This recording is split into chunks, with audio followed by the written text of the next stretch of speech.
अस्सलाम वालेकुम दोस्तों, मेरा नाम है परवेज़ और आप देख रहे हैं राज गल्फ न्यूज़। दोस्तों आज की वीडियो में हम सऊदी अरब की एक नई अपडेट के साथ हाजिर हुए हैं। दोस्तों ये अपडेट उन लोगों के लिए जो लोग छुट्टी पर जाते हैं। सऊदी अरब में जो हर इंसान छुट्टी पर जाता है तो हर इंसान के लिए अपडेट बहुत ही ज़्यादा खास है, तो मैंने सोचा क्यों ना आप दोस्तों के साथ शेयर किया जाए। दोस्तों सबसे पहले आपको अपडेट पढ़ के सुनाते हैं, उसके बाद फिर आगे बात करते हैं। महकमे पासपोर्ट ने खुरुज ओहदा वीजे की मुद्दत शुमार करने का तरीकाकार एक मरतबा फिर से जारी कर दिया। एक मुकीम गैर मुल्की ने ट्विटर पर महकमे पासपोर्ट से दरियाफ्त किया था कि 60 रोज़ खुरुज ओहदा निकलने की सूरत में वीजे की मुद्दत का आगाज़ सऊदी अरब से सफ़र तारीख से होगा या वीज़ा निकलने की तारीख से। महकमे पासपोर्ट ने बताया कि खुरुज ओहदा वीज़ा की मुद्दत 60 दिन, 90 दिन और 120 दिन और महीनों के हिसाब से होती है। निकलने की तारीख से 3 माह के अंदर वीज़ा निकालने वाले को सफ़र करना होता है। वीज़े की मुद्दत सफ़र की तारीख से शुरू होगी। अगर किसी शख्स ने वीज़े के निकलते वक्त उसकी इंतहाई मुद्दत, तारीख और दिन की सूरत में मुकर्रर की होगी तो उसी का यकीन होगा। दोस्तों जैसा कि आप सब ने अपडेट सुन लिया। दोस्तों अब आपको पता चलें कि छुट्टी जो होती है वो 2 तरीके की होती है, यानी खुरुज ओहदा जो होता है वो दो तरीके का होता है। एक होता है रनिंग, एक होती है आईदी।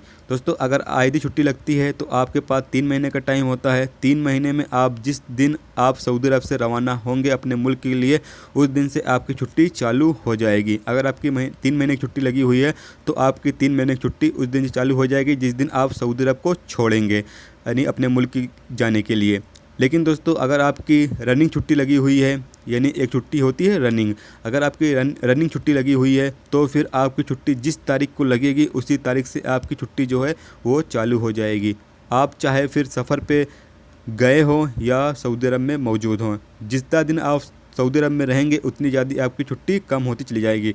यानी अगर आपकी छुट्टी 3 महीने की लगी हुई है और आपने 15-20 दिन सऊदी अरब में निकाल दिया, उसके बाद आप सफ़र पर गए तो आपका 15-20 दिन जो होगा वो कम हो जाएगा आपकी छुट्टी से, क्योंकि आपकी छुट्टी रनिंग लगी हुई है। अब दोस्तों आपको पता चलें कि अगर बाई चांस कभी भी आपका कपिल रनिंग छुट्टी लगवा भी देता है तो आप इसको कैंसिल भी करवा सकते हैं। 200-300 रियाल पड़ता है दोस्तों, ये कैंसिल भी हो जाती है और आप अपनी छुट्टी आईदी करवा सकते हैं। तो दोस्तों अगर आपकी छुट्टी लगती है तो आप इसको चेक कर लें, आपकी छुट्टी रनिंग है। अगर आपको यानी फ़ौरन ही जाना है तो फिर कोई फ़ायदा नहीं चेक करने का, लेकिन अगर आपको 1 आध महीने इंतज़ार करके जाना है, आपकी छुट्टी लगने के बाद 1 आध महीना आपको रुकना है सऊदी अरब में, उसके बाद जाना है, तो आप एक बार अपनी छुट्टी चेक कर लें आपकी छुट्टी रनिंग लगी हुई है या फिर आईडी लगी हुई है दोस्तों। तो आप सऊदी अरब में 1-2-3 महीने तक रुक सकते हैं, उसके बाद भी आप सफ़र कर सकते हैं, यानी 3 महीने के अंदर कभी भी आप सफ़र कर सकते हैं। तो ये थी दोस्तों एक छुट्टी के हवाले से, यानी खुरुज ओहदा के हवाले से ज़रूरी जानकारी जो सोचा आप दोस्तों के साथ शेयर किया जाए। तो उम्मीद करता हूँ दोस्तों ये वीडियो आपको पसंद आई होगी। पसंद आई हो तो प्लीज़ वीडियो को लाइक ज़रूर करना और मेरे चैनल पे नए हो तो प्लीज़ चैनल को सब्सक्राइब कर लेना और साथ में बेल के आइकन को ज़रूर इनेबल कर देना, जिससे जब भी मैं कोई न्यू वीडियो डालूँ उसका नोटिफिकेशन आप दोस्तों को मिलता रहेगा। तो चलिए दोस्तों फिर मिलते हैं नेक्स्ट वीडियो में नेक्स्ट टॉपिक के साथ। जब तक रखिए अपना ख्याल, ओके, खुदा हाफिज़।